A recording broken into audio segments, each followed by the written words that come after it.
Good morning, everyone. This is Jeffy Kennedy, also writing as Jennifer K. Lambert, author of epic fantasy romance. I'm here with my first cup of coffee. Ah, that's good. Today is, say it with me, people, it is Friday. Woohoo! August 8th, 2025, 8 to 8. And it is Mello's birthday. Happy birthday, Mello. If you know, you know. How are you all doing? So I have had this immensely startling and amazing week. If you follow me on social media besides this, you will have seen that an extraordinary thing happened. So extraordinary. One of those things that, like, you can't plan for. This is one reason why. And I know that I'm making you wait, but I am making you wait. But like when the success people say, like that you should plan, like your 1 year planning, your 5 year planning, your 10 year plan. And I've heard some of these people talk and they're like, and you have to have these very specific goals.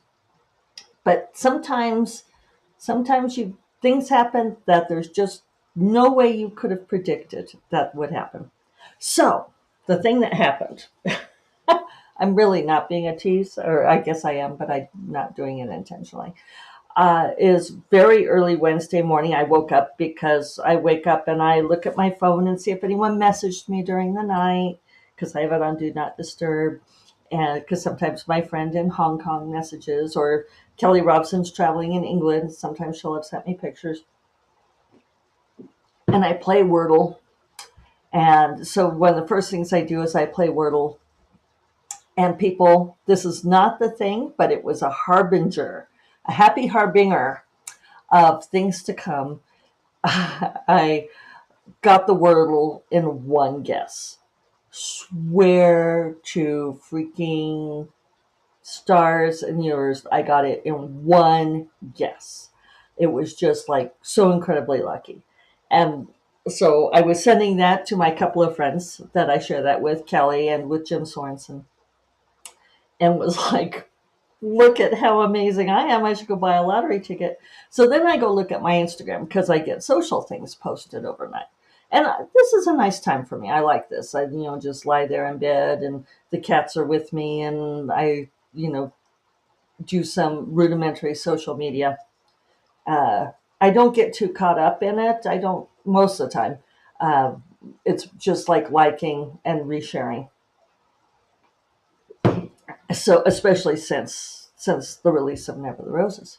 So I look a lot at my chats on Instant Messenger and the requests too, because a lot of people tag me on their wonderful, amazing videos. You all are so freaking clever and so much better than I am at these things. And so then I can just reshare your brilliant videos. Thank you very much. Um, and someone messaged me saying, oh my God, Katherine Heigl. Oh, I'd meant to double check. It is Heigl. Some people were asking me if it was Hegel, and I said that I thought it was Heigl because EI is typically an I sound, whereas IE is typically an E sound. But nobody said is it Hegel. But that's the difference between like rights and reits. Anyway, little known facts that you probably don't give a damn about. Anyway, this message says Katherine Heigl reviewed your book. I was like, what? Because I thought, oh, this is like Keanu Reeves following me on Threads, right? Which let me be totally, totally clear. It is not Keanu Reeves, right? It is someone using, it's always like Keanu Reeves waves 42 or something like that, and it's like, you're supposed to believe it's this person.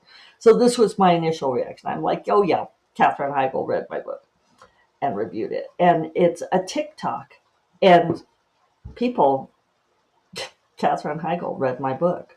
She read Never the Roses, and she did this amazing, almost 4 minute long TikTok episode talking about how much she loved the book. She called it beautiful. She called it academic and intellectual and poetic.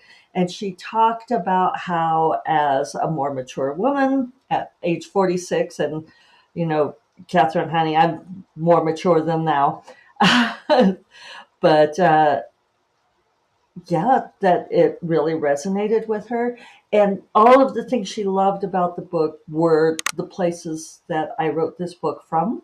And so that was it, it's one of my peak experiences now, peak experience of my life. Uh, and it was just surreal and amazing. And let me tell you that TikTok of hers now has like 400, almost 450,000 views. Tons of likes. Lots of people like went out and bought the book yesterday and on Wednesday, tagging me on the videos, saying Catherine made me do it. And I was like, go Catherine, thank you. So how do you plan for that kind of thing? How do you make that be a goal? Be like, well, I would like a celebrity like Catherine Heigl to read my book, and do a 4-minute TikTok on it. I suppose you could go more general than that, but still, it's it's crazy special. And you know, one of the things that I love about it too is that you know, like I've always admired her so much. There's that wonderful clip. I was trying to find what it was on, and I decided I was going down a rabbit hole. But there's that really great clip that often gets shared about Katherine Heigl, talking about how she's been accused of being rude and difficult. And she, you know, she says, I stand up for myself. I draw clear boundaries. And so what's amazing about this is that in Never the Roses, Onira is a powerful woman, one of the most powerful people, full stop, in the entire world. And she is occasionally rude, mostly because she's just done. She is so done, and she wants people to leave her alone. You know, it's like, I won't be rude to you if you don't talk to me. So I could see Katherine Heigl playing Onira. She would be amazing. I don't know if she wants to. She probably doesn't. But wouldn't that be fantastic? The other thing that Catherine, I feel like she's my bestie now, that she said was how she's only had, you know, a few loves in her life, and understanding the weight of love in your mature years. And that is so much what this book is about. It's about love and what you do for love, and not just love for another person, but love for yourself and love for the world. And yeah, it was an amazing moment. You know, there are few things better when people ask, like, you know, what's the best part of being a writer? What's, you know, your best moment and favorite thing that happens? And uh, you know, and a lot of people assume that it's like seeing your book in the bookstore, which, don't get me wrong, it's nice. But really, the absolute best, just so you all know, the absolute best is when you nail something in your writing.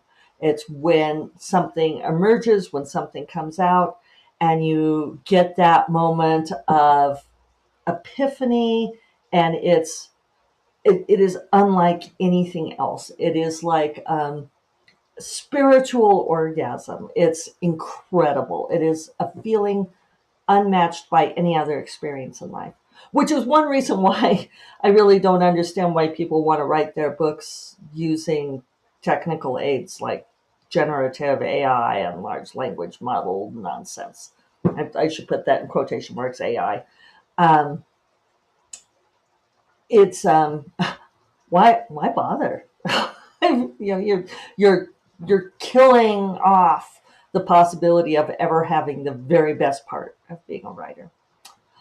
But second to that best part is when somebody resonates with what you've written, when somebody really responds and takes in what you wrote and sees themselves and their lives in it. And you know what an amazing thing that someone as accomplished and powerful and confident, I don't know, maybe not confident. Katherine Heigl, I think, has had troubles. Um, she's very confident in some ways, like many of us, right? Because, frankly, I do consider myself to be a pretty powerful woman. Um, we sort of get around that like strong woman cliche, but that I have friends who've told me that I have the strongest boundaries of anyone they've ever seen or known. And I do have very strong boundaries. And yes, I will be respected or I won't talk to you. Um, and yeah, there is room for us to be rude to people who deserve rudeness, right? Um, we deserve to be left alone. So I think that, yeah, having this from someone who I have always admired, always thought so well of, uh, and I think this is funny because I never did watch Grey's Anatomy. I saw Katherine Heigl's movies, but in Grey's Anatomy, apparently she plays a doctor, I think, named Izzy. Uh, Shows you, see, I really don't know. But anyway, you're all probably shouting things at me, sorry. But Agent Sarah said, as we were texting that morning about how unbelievable this is, uh, Sarah said that as someone who owns like seasons 1 to 5 of Grey's Anatomy on DVD, uh, that she just was having a little happy dance going, Izzy likes one of my author's books.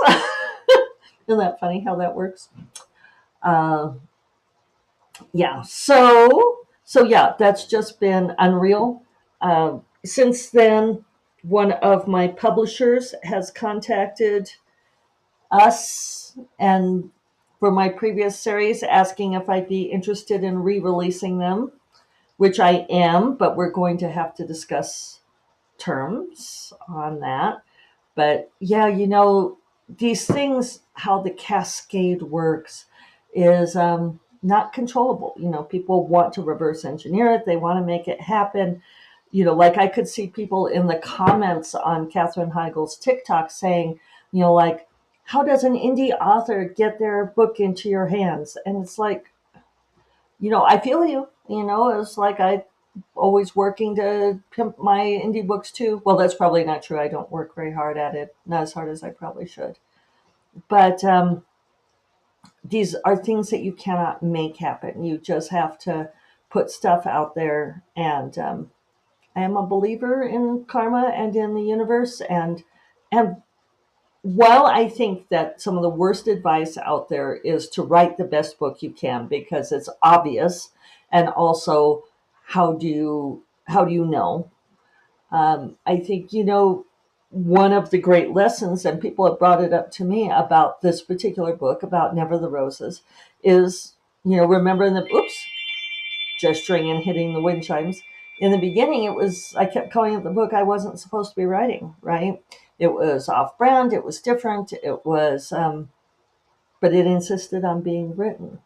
And I really honored that because it felt like a gift from the universe. And when you get a gift, you honor it and you do your best by it. And then, maybe great things will come your way. Maybe nothing will happen. I mean, we just don't know, right? I mean, that's part of the uh, enigma and excitement of life, right? We don't know. You can't control everything. And there are people out there who want to, yeah, want to control everything. But anyway, the other thing I wanted to tell you about this whole thing was Agent Sarah had said, I went ahead as soon as I saw this and I tagged, like the Tour US and UK teams on the, videos and all of that. But Sarah said, no, you need to email this to everyone on the tour team because not everybody's on the socials. And, and then she followed up with like some screenshots of the views and so forth. So I sent this. So I did as I was told, as a good little writer. And let me take a moment just to say that Agent Sarah is incredible. She's so helpful, and We had to pop on a very quick call yesterday to talk about this, the publisher asking about this and sort of the considerations that we need to strategize about. And so she talked to me in the 5 minutes between leaving her office and walking to the subway. And I adore that about her. I love that I can text her in the morning and she has her phone on do not disturb until she turns it on. And then we can text and be like, oh my God, is he? Um, and that she is just so, generous and helpful and wonderful. And so there's my little bit of, oh gosh, where would I be without Agent Sarah? So, but then the funny thing was, so, I did as my agent told me to do, and I emailed everyone. And so it's this big chain that was like she said, use the release day email because it like has everybody on it, including some of the higher ups.